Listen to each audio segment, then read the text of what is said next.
प्रकार। कल हम लोगों ने पढ़ा था अधिगम का अर्थ और अधिगम की परिभाषाएं। आज हम लोग पढ़ेंगे अधिगम के प्रकार। तो अधिगम के प्रकारों को कई भागों में बांटा गया है।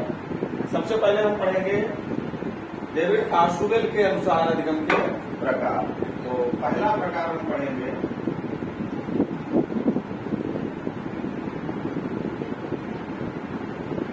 आशुबेल, और कहीं कहीं पर ये आशुबेल भी लिखा हुआ आपको मिलेगा, आशुबेल या आशुबेल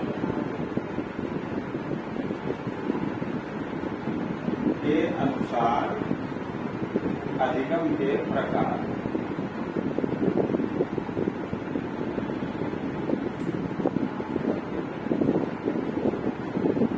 डेविड आशुबेल ने अधिगम के 4 प्रकार बताए हैं। कितने प्रकार बताए हैं? 4 प्रकार बताए हैं। पहला प्रकार देखिए, और ये इनका अधिगम का सिद्धांत भी है। इनके जो प्रकार हैं इनकी चर्चा हम विस्तृत तरीके से इनके अधिगम के सिद्धांतों में करेंगे। यहाँ पर आप केवल सामान्य रूप से समझ लीजिए, क्योंकि हम यहाँ पर अधिगम के प्रकार पढ़ रहे हैं, तो यहाँ पर हम सबके विषय जितने लोगों ने बताए हैं सब बता देंगे। और उसके बाद में जैसे रॉबर्ट गैने का सिद्धांत है, जो पूरा सिद्धांत है उसको हम अलग से अधिगम के सिद्धांतों में पढ़ेंगे। डेविड आशुबेल का जो सिद्धांत है उसको भी हम वही सिद्धांत में पढ़ेंगे। लेकिन यहाँ पर हम देख लेते हैं कितने प्रकार किसने बताए। तो डेविड आशुबेल ने अधिगम के कितने प्रकार बताए? आप बताओगे 4 प्रकार बताए हैं। पहला प्रकार बताया है अभिग्रहण सीखना।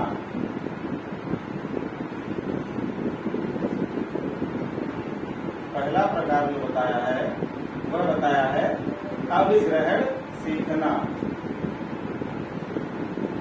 दूसरा प्रकार बताया है अन्वेषण सीखना।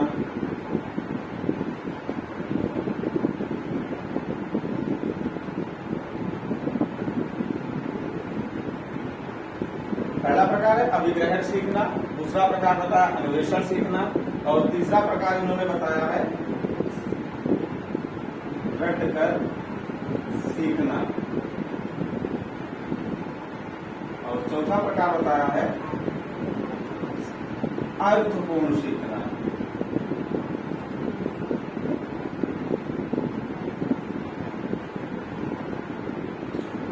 अब प्रश्न यहाँ से आ सकता है कि निम्नलिखित में से अर्थपूर्ण सीखना किसने बताया? तो आप बताओगे डेविड आशुबेल ने बताया या आशुबेल ने बताया, या निम्नलिखित में से आशुबेल के अनुसार कौन सा सीखने का एक प्रकार नहीं है?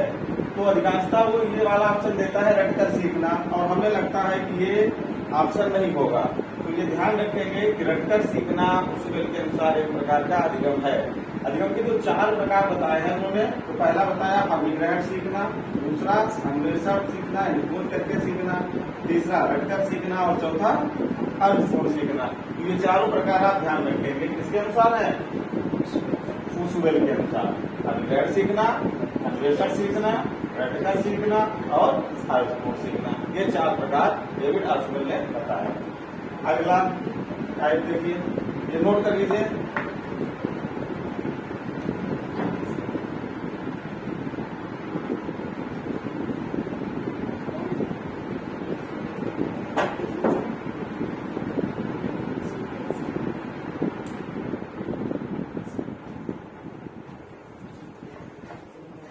चलिए देखिए,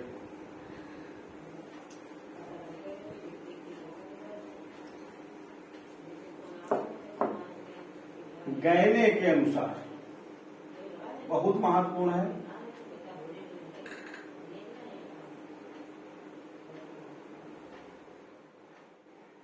गैने के अनुसार अधिगम के प्रकार या अधिगम के भेद। बहुत बार पूछी गई है गैने की एक पुस्तक। तो गैने की पुस्तक का नाम है द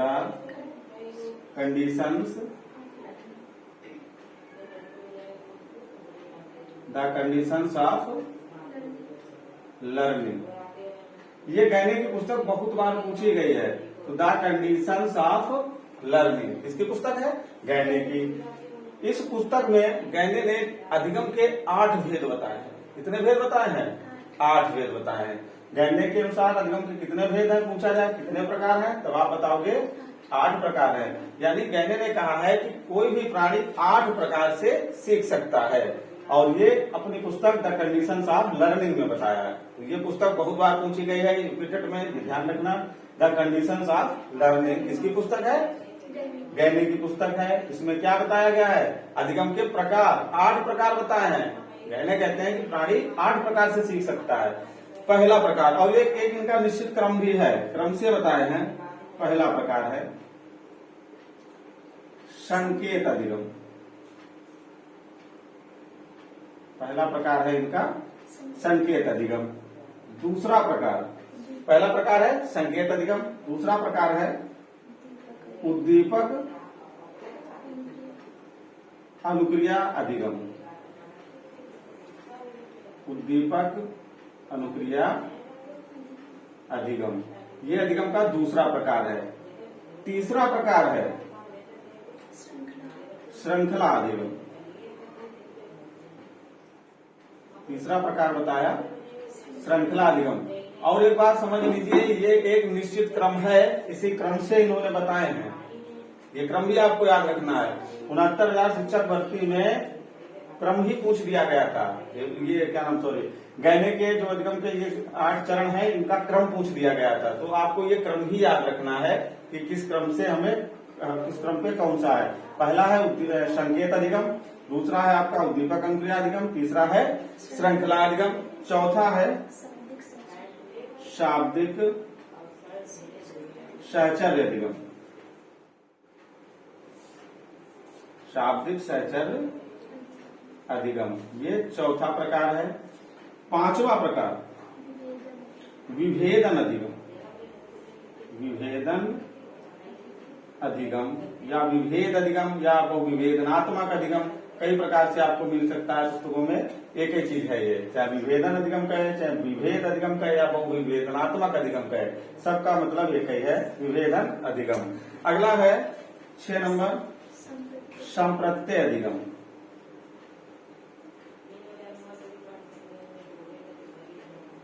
संप्रत्यय अधिगम 7 नंबर पे संप्रत्यय अधिगम, नियम अधिगम। नियम अधिगम, और अंतिम जो प्रकार बताया समस्या समाधान अधिगम।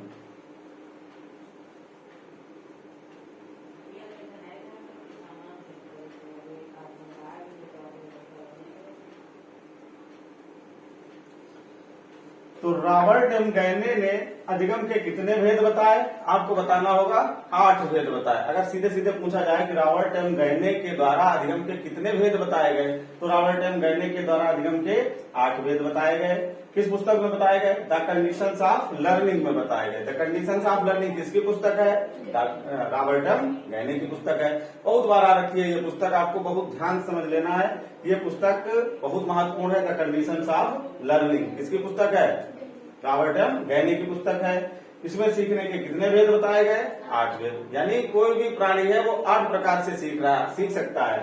पहले प्रकार है संकेत अधिगम, दूसरा उद्दीपक अनुक्रिया अधिगम, तीसरा श्रृंखला अधिगम, चौथा शाब्दिक सहचर्य अधिगम, पांचवा विभेदन अधिगम, छठा संप्रत्यय अधिगम, सातवां नियम अधिगम, और 8वां क्या है? समस्या समाधान अधिगम। ये इतने प्रकार से प्राणी सीख सकता है। अब देखिए, इनकी चर्चा हम आगे जब गैने का सिद्धांत पढ़ेंगे तो वहां पर गैने के सिद्धांत में हम इसकी पूरी विस्तृत चर्चा करेंगे। अधिगम के आगे सिद्धांत आएंगे। यहाँ पर हम केवल इतना आपको संक्षेप में बता रहे हैं कि अधिगम के प्रकार कितने हैं और किसके द्वारा है। तो डेविड आशुबेल ने अधिगम के कितने प्रकार बताए? आशुबेल या उशुबेल 4 प्रकार बताए। अन्वेषण सीखना, रटकर सीखना, अर्थपूर्ण सीखना, अभिग्रहण सीखना। और गैने के अनुसार अधिगम के 4 भेद हैं: संकेत अधिगम, उद्दीपक अनुक्रिया अधिगम, श्रृंखला अधिगम, शाब्दिक सहचर्य अधिगम, विभेदन अधिगम, संप्रत्यय अधिगम, नियम अधिगम, समस्या समाधान अधिगम। नोट कर लीजिए एक बार जल्दी से।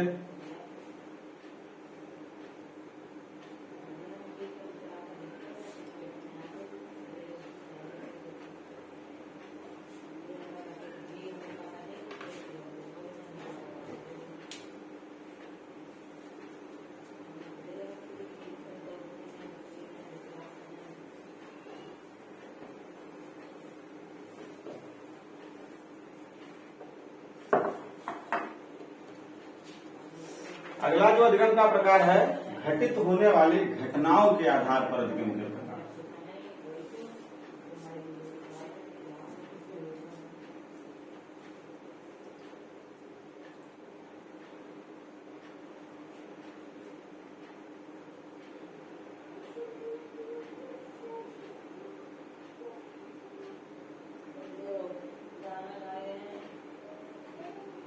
घटित होने वाली घटनाओं के आधार पर। तो घटित होने वाली घटनाओं के आधार पर अगर आपसे पूछा जाए अधिगम के कितने प्रकार हैं, तो 4 प्रकार हैं। पहला प्रकार सरल अधिगम।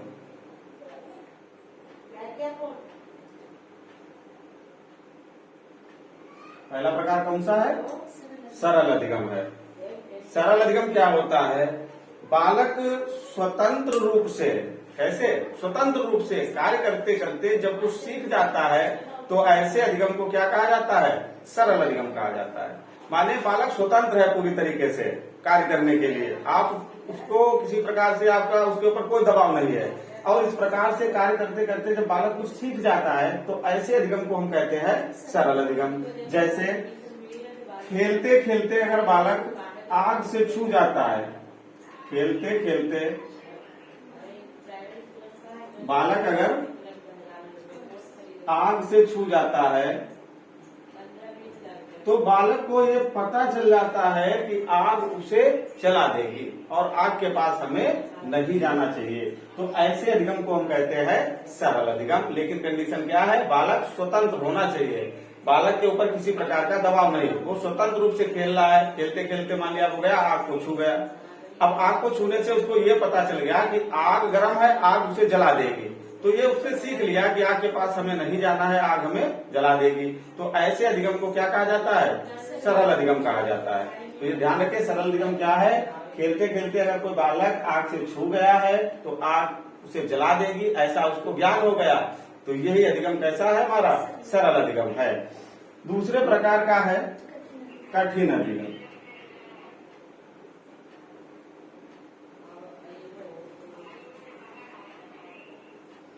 दूसरे प्रकार का अधिगम कैसा है? कठिन अधिगम होता है। कठिन अधिगम में हमारी देखो जटिल क्रियाएं शामिल होती हैं, ऐसे समझ लो आप। जटिल क्रियाएं, जितने भी प्रकार की हमारी जटिल क्रियाएं हैं वो इसमें शामिल हो जाती हैं।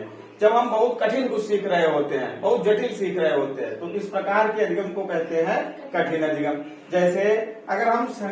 जैसे आप संगीत सीख रहे हैं तो संगीत एक प्रकार की जटिल क्रिया होती है।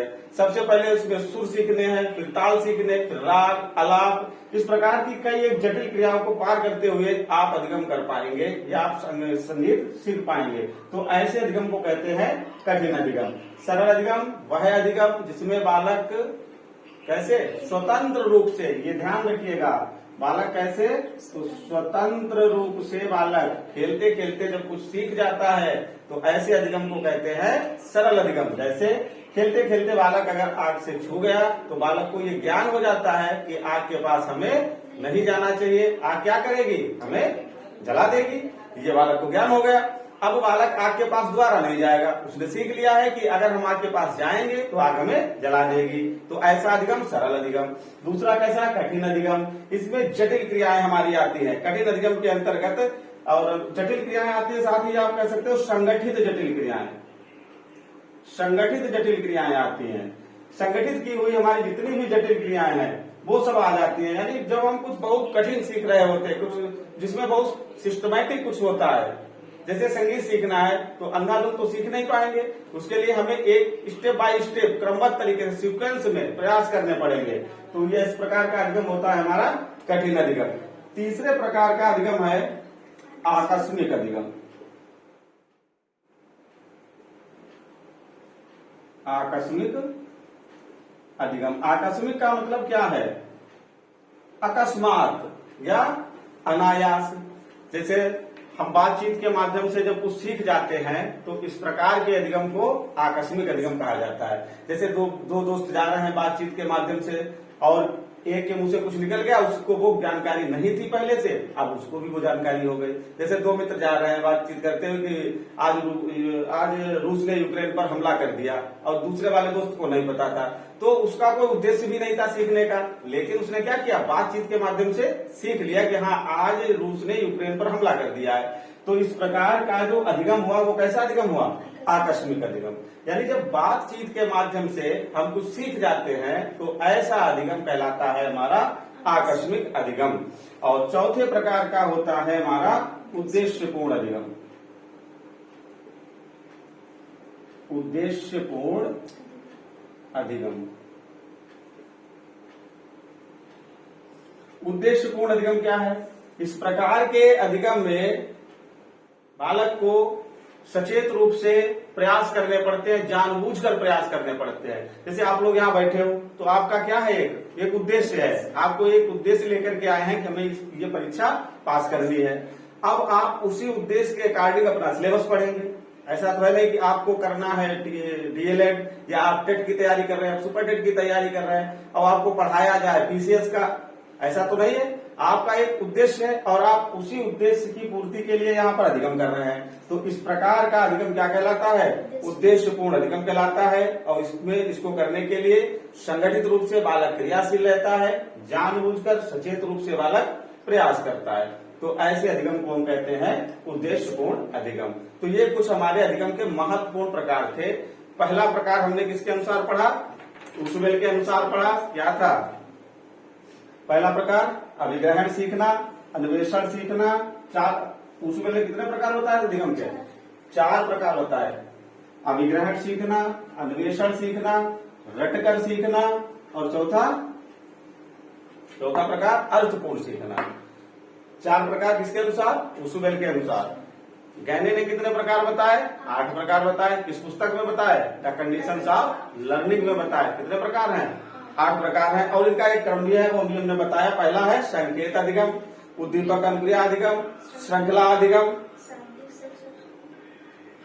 शाब्दिक सहचर्य अधिगम और विभेदन अधिगम, संप्रत्यय अधिगम, नियम अधिगम और अंतिम है समस्या समाधान अधिगम। ये इनका एक निश्चित क्रम है। तो ये अधिगम के हमारे कुछ प्रकार थे।